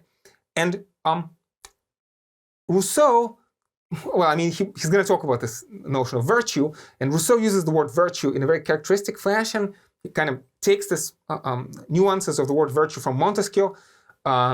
So virtue is this competition for patriotic glory.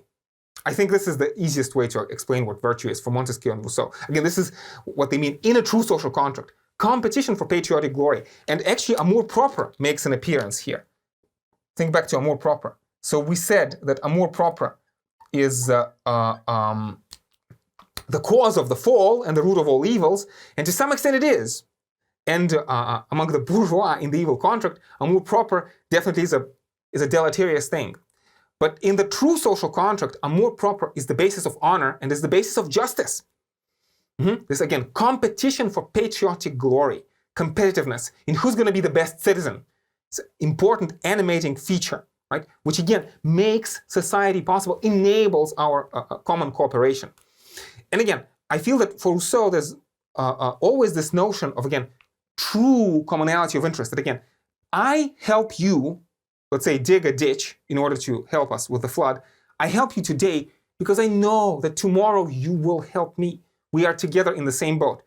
Now, of course, if society becomes, if the homogeneity of society is destroyed somehow, and let's say you have people living in the hill, people living in the valley, and people living on the hill are immune to the dangers of the flood. The common interest begins to come apart. Or very importantly, if some people are richer and other people are poorer, and now the richer don't feel that they need to pitch in. So they have their own servants to help them with the flood. This is how the social contract begins to come apart.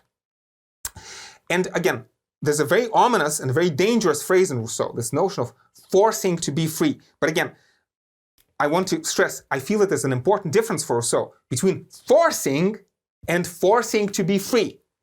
Let me maybe do this. So force to be free is not the same thing as force, right? So force and violence and fraud are not the same thing as forcing to be free. Forcing to be free for Rousseau is basically when an individual is making a mistake and the society kind of helps nudge them back into the right path. So if you are already free, what is freedom? Moral freedom is obedience to the rational law. So if you are already free, if you are already rational, you cannot and shouldn't be forced to be free. You are already free. It is only when you are making a mistake is there ever a need to force you to be free. Again, the examples I give, talking about forcing to be free, these are like oversimplified, so to speak, toy examples. Imagine a child who walks into a bathroom and sees a colorful bottle of bleach. Okay, it's colorful, nice, with a beautiful logo, and the child wants to take a sip. And the parents come in and they force the child to not take a sip of bleach. And the child is screaming and kicking and they want bleach, right? But Rousseau is going to say, wanting bleach is slavery to passion. It's not in your real interest. It is a mistake. And again, this notion of, again, positive and negative freedom, Rousseauian understanding of positive freedom presupposes that you have a real rational interest, which may be different from what appears to be in your interest. You are making a mistake in a fit of passion or maybe in a fit of rage, overcome by desire. You think that this is the right thing to do, but actually you are mistaken. And putting you back on the path for your own good. This is what it means to force to be free. Is it possible to abuse this phrase? I feel yes, of course it's possible to be, it's open to abuses. But Rousseau understands this, but also it is necessary in a well-functioning society. And again, I feel that most political philosophers and most societies I know of have some, even if they don't use the phrase forced to be free, but have some notion when you prevent, harm, when individuals are trying to harm themselves and somebody, let's say their parents, step in to prevent harm to them, at least when you talk about children, for example. But maybe a different formulation, a different example of this notion of forcing to be free. If you imagine a criminal, if you imagine a murderer, again, Rousseau has this idea, in a true social context, we all get together and we make laws. So again, so who is sovereign? It is the people who are sovereign, and the sovereign make, and the people who are sovereign make general laws. So people are sovereign, and people make laws. So the people are sovereign, and the people make laws. And general will has this character of being general in nature. So we get together and we decide that, again, in terms of common interest, we do not want to be murdered. We do not want to live in a society where people can get away with murder. Again, I think that's another deep analogy between Rousseau and Hobbes. Hobbes says whatever is the object of man's appetite or desire is what we call good, right? Whatever is the common object of our desires, whatever is the common interest, common utility is what we call justice. So we decide that, let's say, theft, rape, murder is against our common interest, so we make laws against that. So people get together making laws, so everybody agrees that murder is punishable. And I agree that if I become a murderer, I should also be punished. So again, so people are sovereign. Then we'll talk about this later down the line, but what people do is then people appoint the executives, the magistrates, to execute the law. Executive. We'll talk about this in a moment, but I just want to point. So the people are sovereign, and then there's the government, who are merely the servants of the sovereign. This is the government. So the government is not is distinct and subordinate to the sovereign. The government is just a minister of the sovereign, and the sovereignty is inalienably lies with the people. And so imagine, again, I commit murder. And, well, I mean, I invite you to do your own research, but from my limited experience, if you look at actual court cases, what happens when a person has committed, crimes such as murder? The person stands up in the court of law and they say, either, look, there has been some mistake, some misunderstanding. I have not actually committed this crime. You're trying to punish an innocent person. So implicitly, the accused agrees with the validity of the law and just says, this law does not apply to me because I have not actually killed anybody or have not killed on purpose, let's say. Or, alternatively, if the person really did kill, very often what they would say is, I am deeply sorry. I have been overcome by rage. My judgment was clouded. Please go easy on me. I promise to never do this again. So in an important sense, again, my criminal's own private will. So if I am a murderer, my own private will tells me that I do not want to live in a society in which people can get away with murder. So my own, private will, in line with my own general will, tells me that I should be punished. So my narrow short-sightedness can tell me, oh, please let the jury be corrupt, let them be asleep, let them be irresponsible, and let me get away with murder. My short-sightedness may tell me this. But my true realization of my interest says, no, I want to live in a society where murder is prohibited and every murderer is punished. And in this case, also I should be punished. Notice characteristically what usually does not happen. Of course, there are exceptions, but most of the time this does not happen. Imagine an accused, somebody who's accused of murder, who stands up in a court of law and tells to the jury, you know what? Yeah, I did it. I killed the guy. And you know what? I think anybody should be free to kill anybody they want without any good reason. And you know what? Go to hell with your laws and with your justice. Sort of criminals usually do not act that way. And this shows you, again, a certain, I think, realism of Rousseau's position.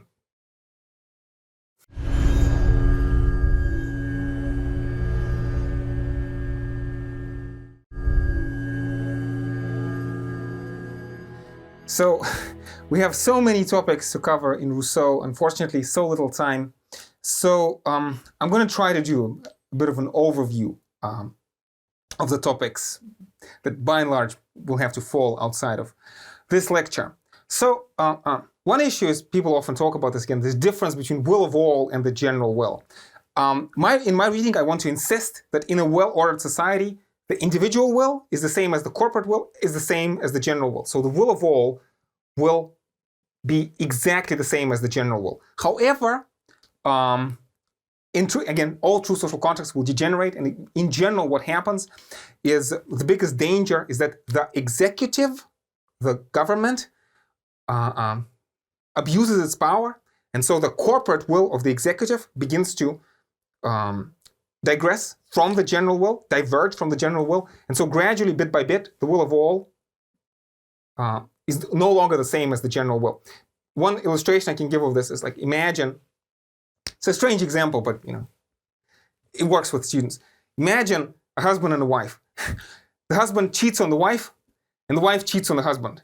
And they tell to each other, you know what, you cheat on me, I'm going to cheat on you. This is the will of all. This is the evil contract. This is the compromise. The general will is the genuine commonality of interest, let's say between the husband and the wife, when they are sincerely committed to each other. And the husband is sincerely faithful to the wife because the family, this harmony of the family life enables them, and the wife is sincerely committed to the husband, right? I hope that this example is good enough, right? Rousseau actually talks about this. He has this very fruitful formulation, I think. He says, the difference of interest makes society necessary, but it is the commonality of interest that makes society possible. And later down the line, we're going to talk about utilitarianism, again, especially this notion of commonality of interest, this notion of how justice is the same as utility. Rousseau actually uses the French word utilité to talk about this. I feel that there are important proto-utilitarian elements in Rousseau. Now, the biggest reason why I think Rousseau is accused of being a totalitarian is actually deeply unfair, because Rousseau basically understands that politics requires a moral foundation, and this foundation is deeply artificial and is hard to sustain. So you have this miracle of the lawgiver, which will be substituted for historical mechanism in Hegel and Marx.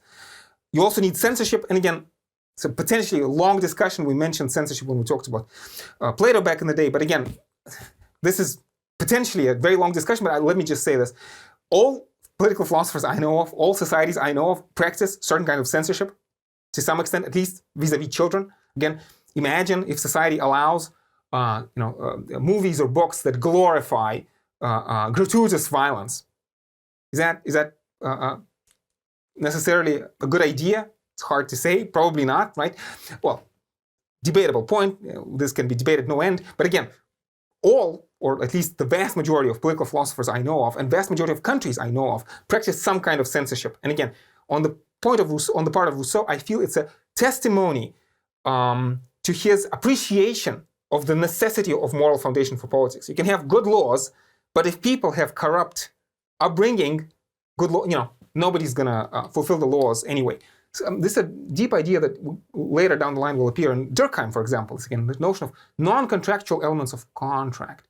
Here, if you have a policeman, right? Do you need another policeman to stand over the shoulder of the policeman to make sure that they behave well? So policeman who supervises the policeman who supervises the policeman, you run into this infinite regress of supervisors, right? It has to bottom out, right? At the end of the day, people need to take their obligations to society seriously. In fact, Rousseau is going to say, in a quasi-religious fashion. So this is, again, a difficult topic, civil religion. Again, was Rousseau a deep believer? It's hard to say. Rousseau, in the spirit of enlightenment, I think was very much tempted with a new materialistic atheistic outlook. But he wants to, I feel, for political reasons, to affirm the belief in God.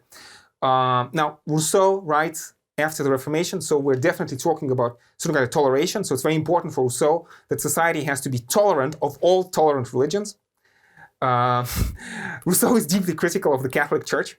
So Rousseau thinks that Catholicism, like Locke and like Hobbes, Rousseau is a huge critic of Catholicism because he thinks that, again, allegiance to the Pope undermines the allegiance to the state.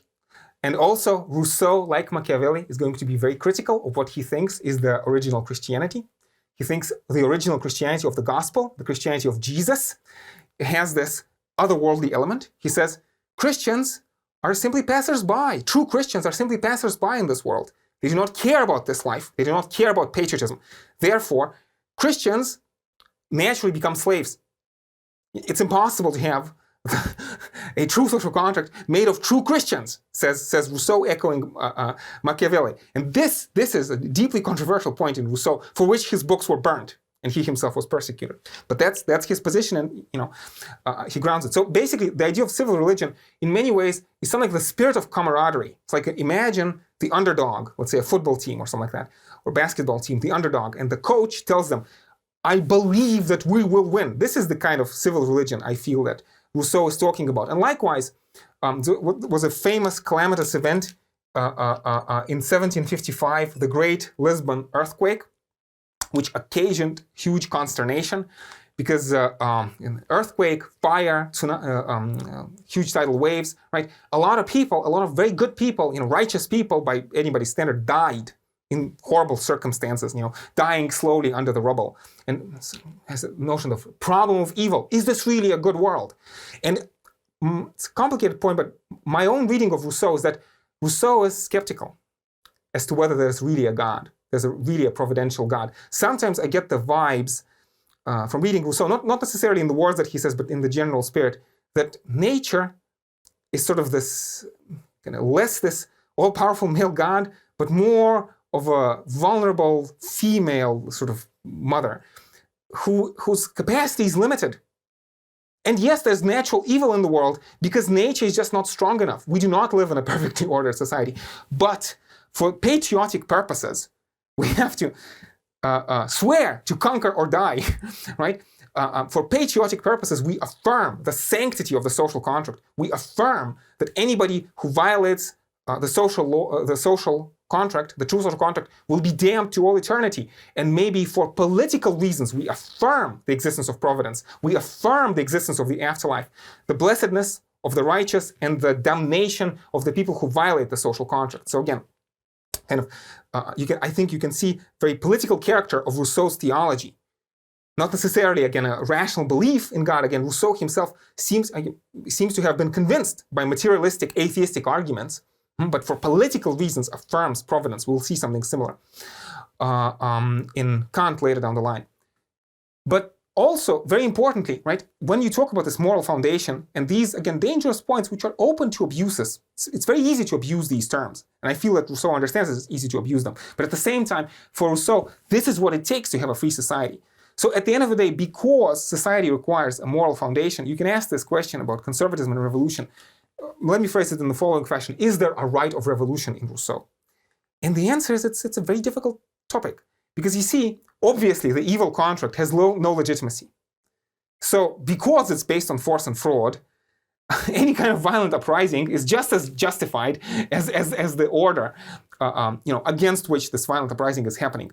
So I guess in the evil contract, there is kind of no right to anything. So of course, or the right to everything, like this Hobbesian right to all things. So of course, revolution is just as legitimate as obedience, or just as illegitimate as obedience, but it's not going to lead to anything good.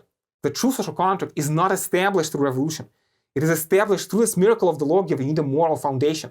So as a matter of fact, when you read some of Rousseau's more politically realistic writings, especially his considerations on the government of Poland and his constitution of Corsica, you see a deeply conservative character in Rousseau. Again, Rousseau probably thinks of himself as the lawgiver and probably thinks of the Polish nobility who talk to him as having characters of some lawgivers in the making. And he's talking about careful, cautious reforms. To take one example, abolition of serfdom. Rousseau believes that serfdom is unjust and he thinks it should be abolished. But he says it needs to be a careful, gradual process. You need to prepare the peasants to rule themselves. You cannot just give them freedom. So, kind of interesting problem. And of course, Rousseau is very often blamed for the horrors of the French Revolution. It's a deeply, I think, unfair accusation. Rousseau himself, actually, in one of his letters, talks about, he says, French society is basically so bad. He says, a great calamity is coming, but nothing good is going to come of this calamity. Nobody should hope for this calamity to solve anything. He says, yeah, society is so bad that there will be a revolt. The word revolution was not coined back then. There will be a calamitous revolt, but it's not going to solve anything.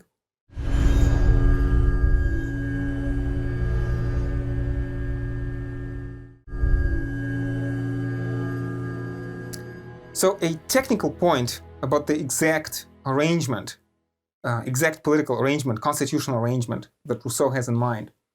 So again, as I mentioned, sovereignty inalienably lies with all the people. It's a legislative authority, the authority to make laws. The general will makes general laws. And then, so in this sense, you could say that legislatively, all legitimate governments are necessarily direct participatory democracies. The laws of the country have to be ratified by the population in its entirety. And Rousseau says it is possible for maybe, let's say, kings to make laws, but these laws have to be made with the consent of the people. And if we're talking about tacit consent, the people should be free to oppose the laws. Only if the people are free to oppose the laws and don't oppose them, only then can we really talk about legitimate government. Rousseau also, and I mean, then the people appoint government, the ministers, the executives. The government is not sovereign. The government is just an appointed minister of the sovereign people. And it can be a monarchy, it can be one magistrate, aristocracy, a group of people, or democracy. Democracy, we're talking about Athenian-style direct democracy, where basically, remember Aristotle, lot, appointment to political office by lot, where the entire population participates in the execution of the laws daily. Now, Rousseau thinks that it's very difficult to maintain people constantly, in political participation. It's very difficult to do. People have other things. They have to engage in business, or they have to engage in production of food or something like that. So he's quite pessimistic about democracy. He actually says that if people were gods, then democracy would be the best form of government, form of the executive. But again, it's first of all unrealistic, and secondly, if the people can make the law and then immediately proceed to execute the law, people will be tempted to abuse their power. People assemble, there's a rich person, let's expropriate them and share their wealth with everybody else. So again, Rousseau, for many different reasons, is actually not a fan of democratic form of government. He says, again, it's ideal in the abstract, but in reality, his preferred form of government is elective aristocracy, where again, the multitude judge the people who are best fit to rule. We find the wisest people, and we supervise them, and we elect them to some, like maybe parliaments. But it's very important. This is Switzerland, broadly speaking, not Britain. What's the difference? In Switzerland, today, in 2021, when the parliament makes the laws, it is possible for every law to undergo a referendum. If there's something like 10,000, maybe, something like 10,000 signatures, any law will be subject to referendum. So the parliament is only free to make laws if people do not oppose them. This is very different from the British system, let's say. And Rousseau actually makes this point. He says, the British are not free, the British are slaves, and they choose their masters once every 4 years. Again, Rousseau, in his characteristically uncompromising fashion. Because again, in Britain, the parliament makes laws, and then people just have to obey. And the only thing that the people can do is maybe re-elect different people into the parliament, and that's not what he wants. Remember, in Switzerland, if the parliament makes laws and people sign a petition against that, any law will be subject to the referendum. There's a direct way in which people, the sovereign, can object to the laws being made. There's another technical point which is difficult and definitely falls outside the limits of this course, but I want to mention it. So when we talk about the general will, and especially this public deliberation, it's a very important Republican element in Rousseau. Again, this value of political participation for its own sake. It's a civic virtue. People, even in an elective aristocracy, do have to, the vast majority of people, all people ideally, need to take part in government, supervising the elected aristocrats. So an important question is this commonality of interest, or this general will, does it somehow pre-exist? Is there a mathematical derivation of it, or is it a public procedural thing? And with a question mark, we do not know for sure, but this is an interesting interpretation of Rousseau, along the lines of 20th century philosophers of knowledge, like, for example, Thomas Kuhn. This idea that in an important sense, the search for truth is an essentially social and public enterprise. The human mind is limited. Nobody knows for sure what is the truth over and above or independently of the public judgment. Let me give a particular example. So this is with a question mark because it's one potential interpretation of Rousseau. I would say a procedural interpretation of the notion of the general will. That basically before deliberation, we do not know what is true. Right? So, very famous result. Let's take a clear-cut case. Very famous result from mathematics in the 20th century. Andrew Wiles proves Fermat's last theorem. Does Andrew Wiles know that he has proven the Andrew Wiles' last theorem? On this procedural reading, on this Kuhnian reading, again, Thomas Kuhn is a very important philosopher of science. The answer is no. Andrew Wiles does not know whether his proof works or not before he talks to other people, before he makes it public, before other people look through it and verify, yes, Andrew, you have not made any mistakes, and now we accept your proof as being correct. By the way, for the record, the first version of Andrew Wiles' proof was found to contain errors, and it was not clear whether those errors could be fixed or not. Fortunately for Andrew, they were fixed. And so now we do have, we think, the proof of Fermat's last theorem. But again, on this Kuhnian procedural reading, we know this only because there's a social consensus, which is in a deep sense akin to public political consensus in Rousseau. So to finish our discussion of Rousseau, I have a story, and it is my custom to finish our discussions of Rousseau with a story. This is a story from Plutarch, and Rousseau, with his deep admiration for ancient Sparta, actually was a very careful reader of Plutarch. So Plutarch tells this story. There's a battle, and a Spartan mother is awaiting the news of the battle. And the slave runs back from the battle to tell her the news. She asks him, what is the outcome? And he says, I am very sorry. And she had 5 of her sons in the battle. And the slave says, I'm very sorry. All of your 5 sons have been killed. And the woman is outraged.